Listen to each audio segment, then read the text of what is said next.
Good morning, students of class 9. Welcome back to the online classes now. Let's do our history. The French Revolution.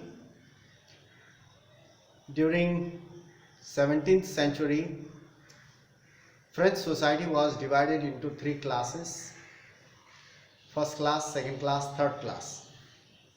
Or we can say first state, second state, third state. Only the third state, member of the third state paid the taxes.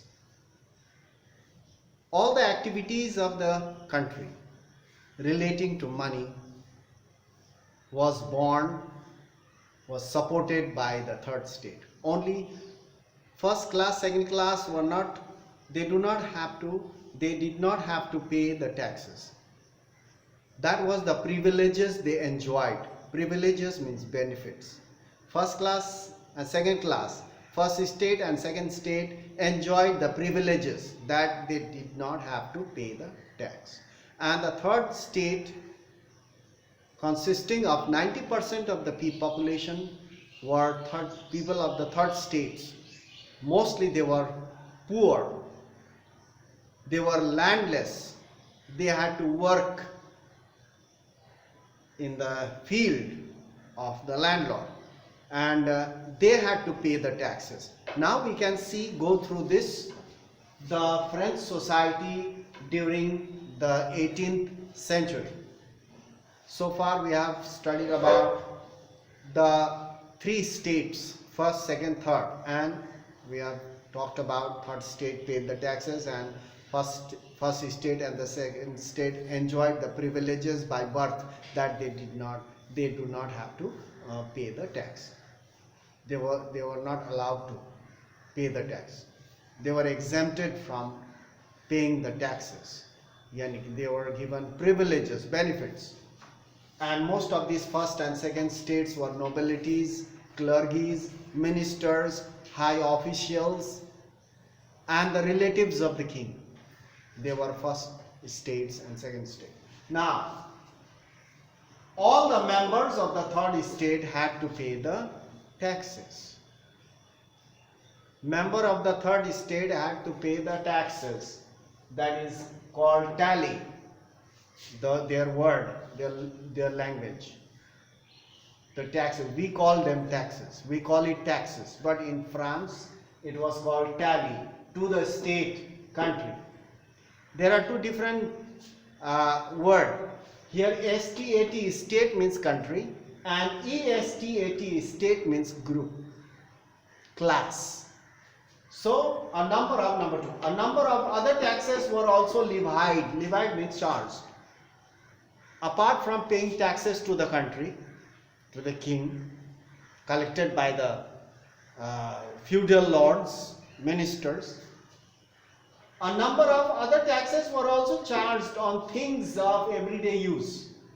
Whatever they use every day, there also the taxes were charged. This is double. To the state one, and to the commodities or things, taxes were charged. So just like salt, tobacco, etc.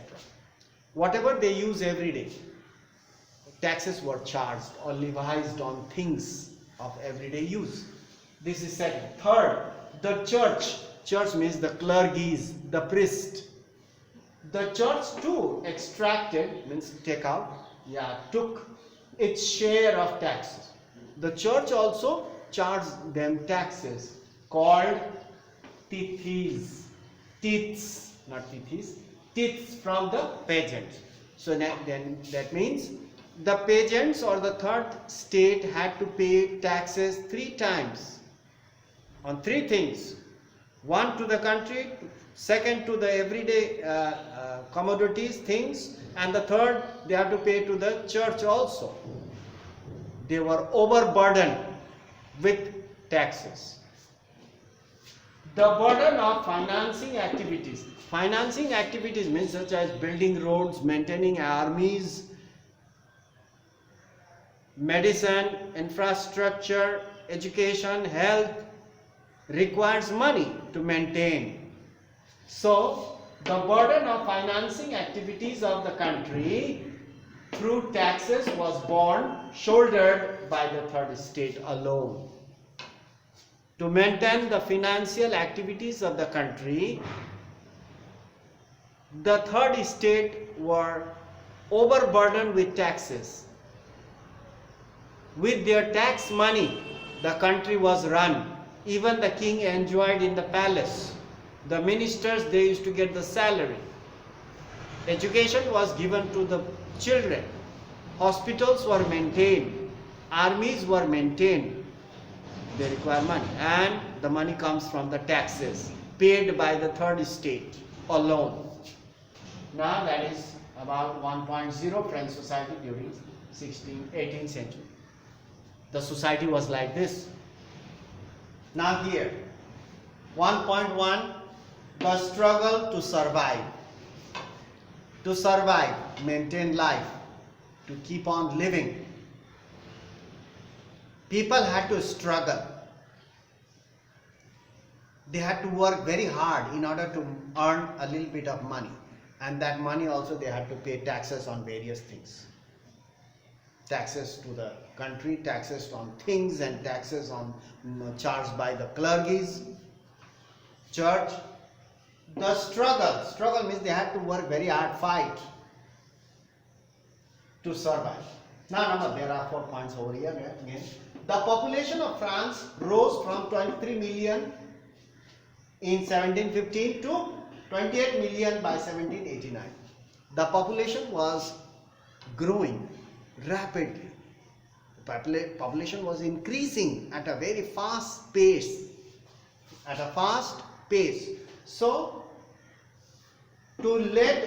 this led to rapid increase in the demand for food grains.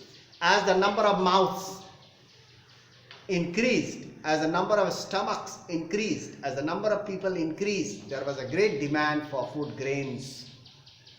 And the demand for food grains led to the rise of bread, cost of bread. As a result, the price of bread or the cost of bread rose quickly. It was very difficult for the common man, especially the peasants of the third estate, to survive. They find it very, very difficult because the prices of bread was too high. It was out of their reach.